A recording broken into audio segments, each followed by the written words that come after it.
Dear Patriots, before the news starts, please subscribe to our patriotic channel by clicking the subscribe button. Give us a thumbs up to this video. Don't forget to leave your opinion below in the comments section. Share the news on Facebook and Twitter so your friends see it. Thank you. Justice Department refuses to release Mueller's budget proposal for Special Counsel Office. Judicial Watch today announced that Justice Department refuses to release the proposed budget of Robert Mueller's Special Counsel Office. Judicial Watch is seeking the information through a Freedom of Information Act, FOIA, lawsuit. Judicial Watch sought the copy of the budget prepared or submitted by Special Counsel Robert Mueller.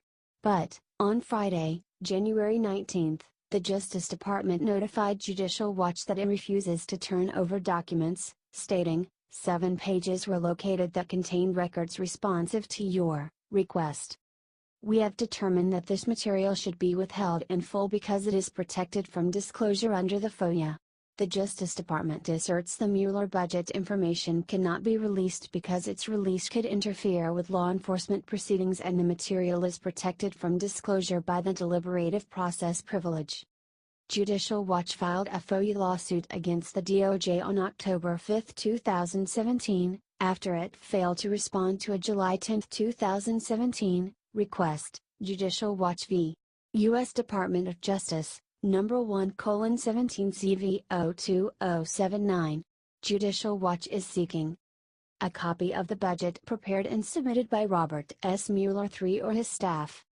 A copy of all guidance memoranda and communications by which the Justice Management Division will review the Special Counsel's Office's statement of expenditures.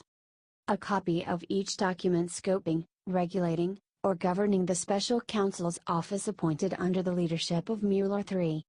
The Justice Department has thus far ignored Judicial Watch's requests for documents about its management of the Mueller operation. The Justice Department also sent Judicial Watch a copy of a previously published document showing expenditures by the Special Counsel's Office from May 17, 2017, to September 30, 2017. The total was $3,213,695, nearly $1 million per month. On July 7, 2017, The Washington Post reported that Special Counsel Mueller submitted a proposed budget to the Justice Department, but officials declined to make the document public and committed only to releasing reports of the team's expenditures every 6 months.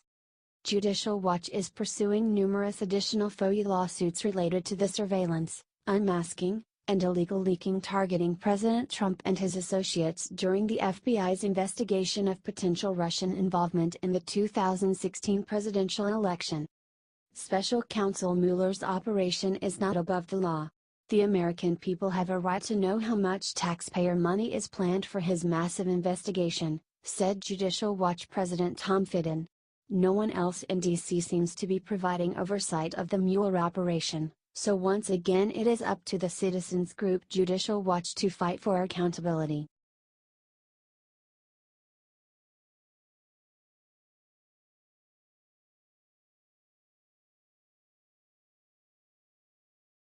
WikiLeaks publishes extremely incriminating evidence about the death of Justice Scalia. Democrats want it buried.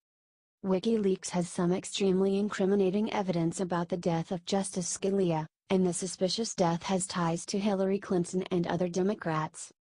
Despite Scalia being known for his unhealthy lifestyle, after his death last year, there was a damaging collection of foul play. Hillary cannot continue with all this deceit, and we cannot let her get away with her rotten crimes any longer. Reported by Thuwiner. A former D.C. homicide commander, William O. Ritchie raised some illogical questions. Although the man was exceedingly unhealthy, conspiracy theorists were quick to suspect foul play. Here's what you need to know, and it could end Clinton forever. Even the ranch owner, who found Scalia dead, had suspicions about the man's sudden death. We discovered the judge in bed, a pillow over his head. His bedclothes were unwrinkled, John Poindexter, the ranch owner, told reporters. He added that Scalia was lying very restfully. It looked like he had not quite awakened from a nap. Now WikiLeaks, which has been exposing the Democrats with the help of Russia in recent months, revealed an email Justice Scalia received just 3 days before he suddenly died in his sleep. The shocking email went on to use the term wet works, which is something often used in the military to mean assassination. From one. As a former homicide commander, I am stunned that no autopsy was ordered for Justice Scalia. William O. Ritchie, former head of criminal investigations for D.C. Police, wrote in a Facebook post. You have a Supreme Court justice who died, not in attendance of a physician, Ritchie continued. You have a non-homicide trained U.S. Marshal tell the Justice of Peace that no foul play was observed. You have a Justice of the Peace pronounce death while not being on the scene and without any medical training opining that the Justice died of a heart attack. What medical proof exists of a myocardial infarction? Why not a cerebral hemorrhage? Those who dare go against the Soros/Obama/Clinton agenda often mysteriously and suddenly die. No autopsy says it was not a natural death. An autopsy should have been done. He wasn't that old, and the circumstances alone would have warranted one. How convenient that he was cremated. Even the Washington Post reported, 2 days after Supreme Court Justice Antonin Scalia died suddenly in remote West Texas, a former D.C. homicide commander is raising questions about how the death was handled by local and federal authorities. Watch the video now to learn why this means the end of the Clinton campaign. Then share it with your friends. Do you think this conservative justice's death could have been foul play?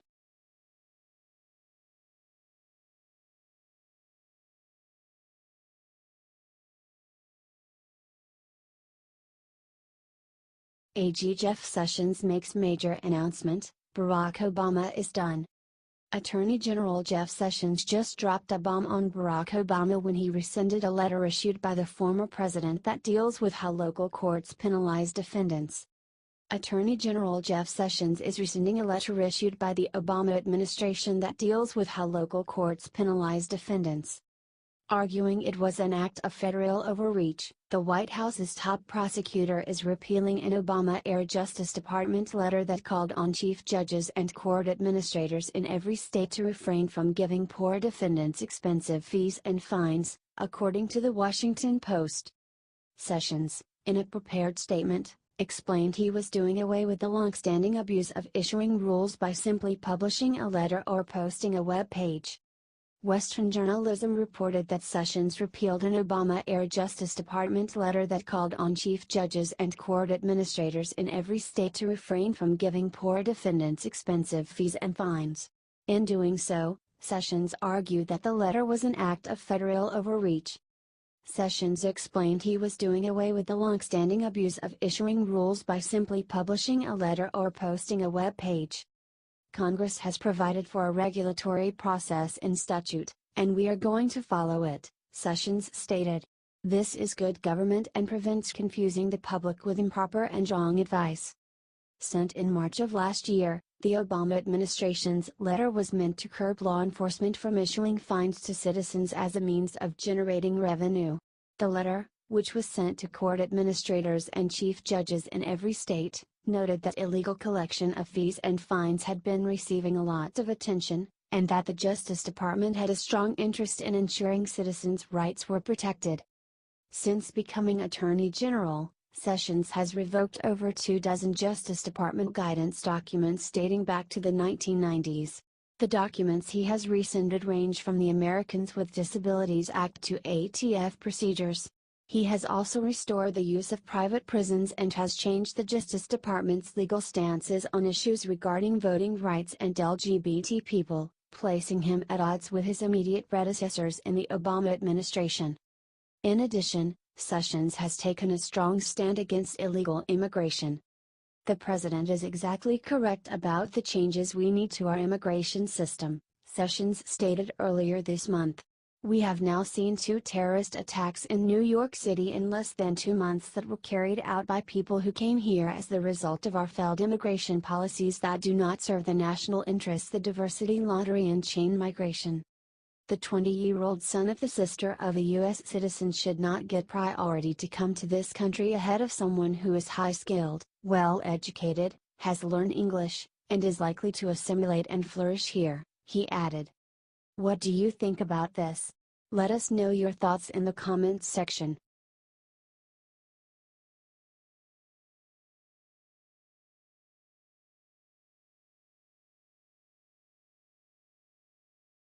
Bernie Sanders busted for illegally coordinating with foreign nationals. Socialist Party assisting socialist. The Federal Election Commission, FEC, fined Bernie Sanders' presidential campaign $14,500 for accepting illegal in-kind foreign contributions from the Australian Labor Party, ALP, during the 2016 elections. The ruling stems from a February 2016, conservative activist group Project Veritas video showing Australian nationals working for the Sanders campaign on the dime of the Australian taxpayer-funded ALP.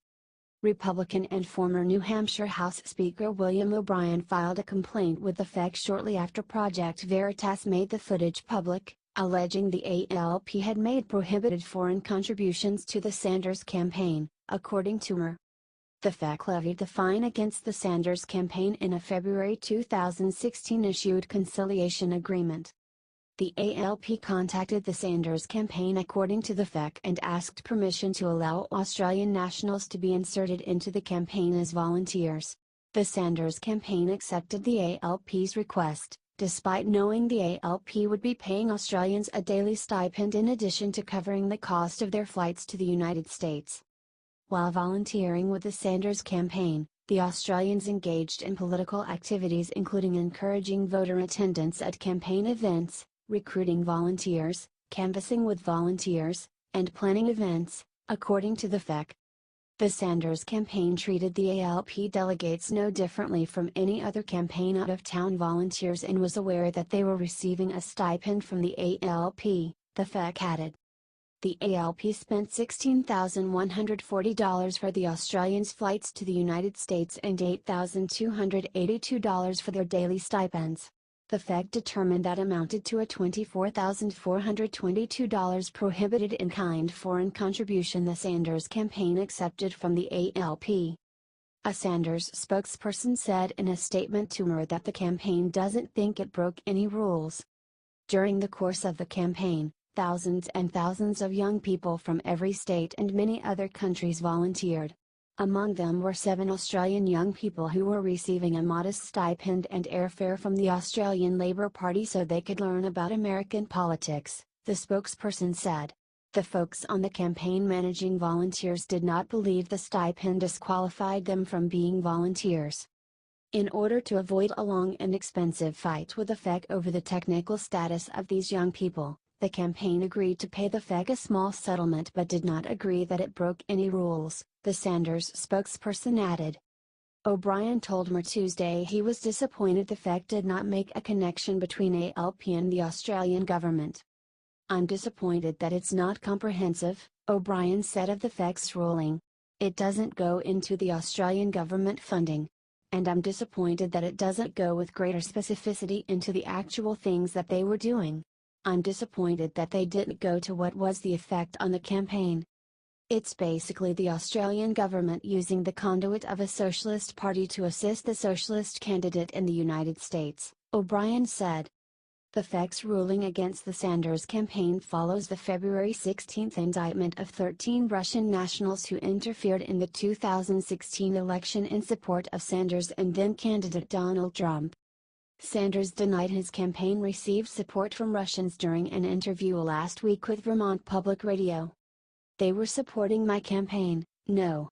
They were attacking Hillary Clinton's campaign and using my supporters against Hillary Clinton, Sanders said.